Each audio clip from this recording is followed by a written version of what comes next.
What's up, you all? Beautiful day outside up in my house.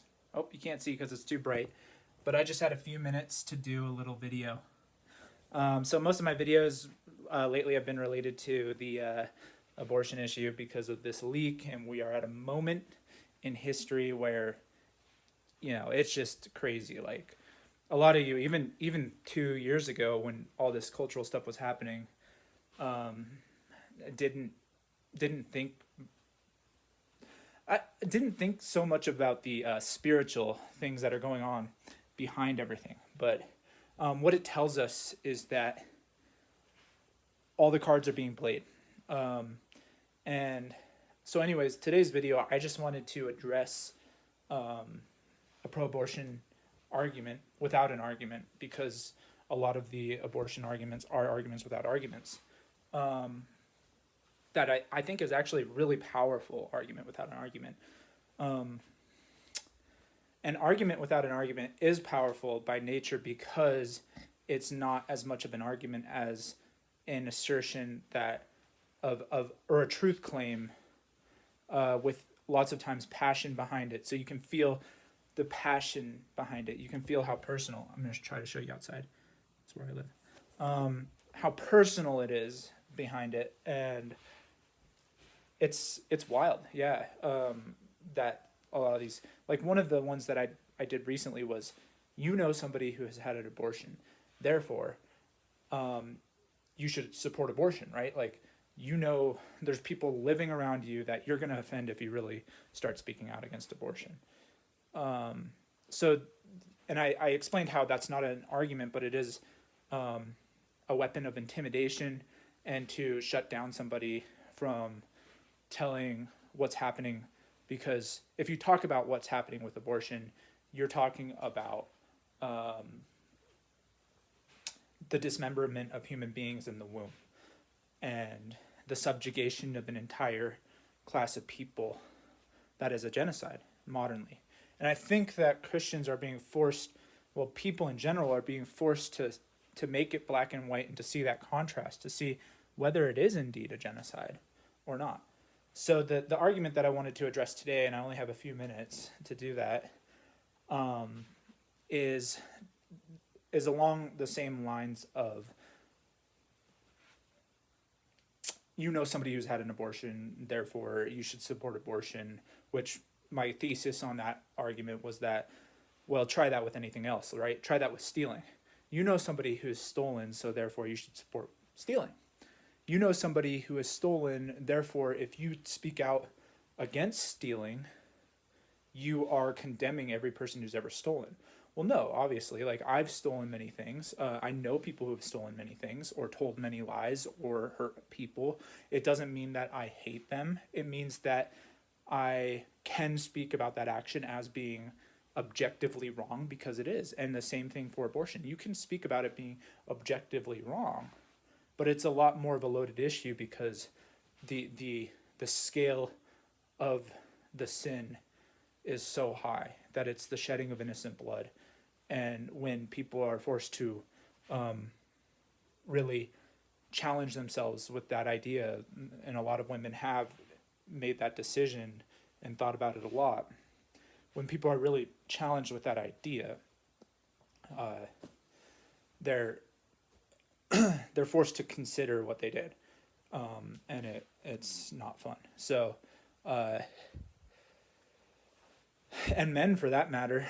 I keep saying women because women are the ones who actually go and have the procedure taken care of, but men, it takes two to tango, right? Men create the babies as well, so they're just as responsible. Like, going in, they're responsible, especially if they coerce the women, then they're more responsible, right? If they force the women into doing that, then they're more responsible. If a woman does that on her own and she does that, then they're less responsible, right?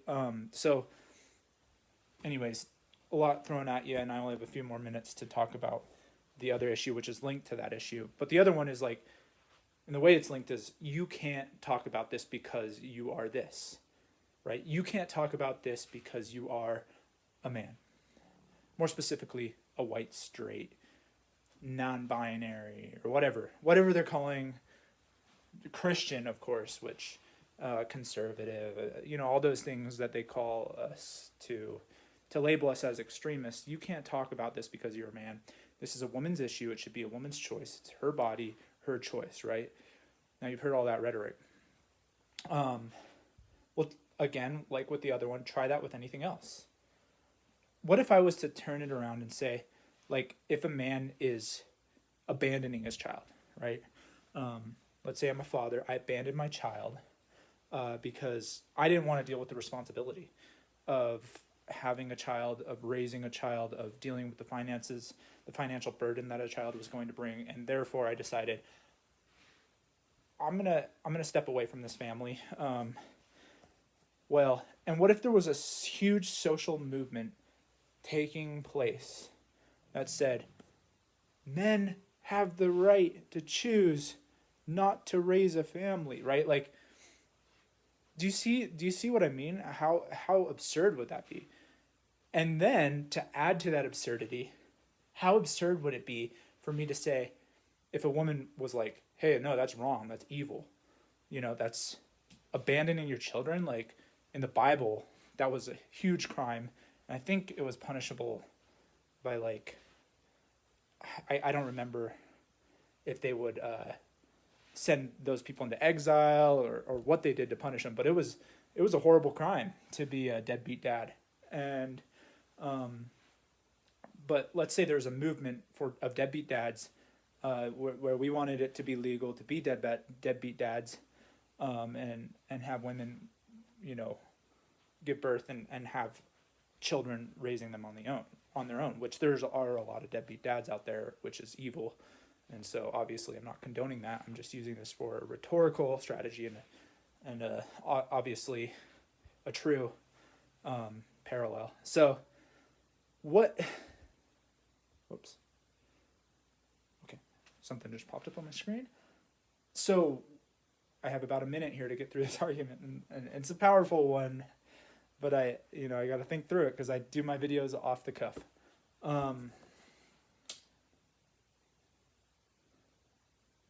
So what if I told a woman, if there was that movement, which there is kind of, because a lot of men do that evil thing, and a woman was like, you can't do that, that's evil, And I was like, well, you really don't know.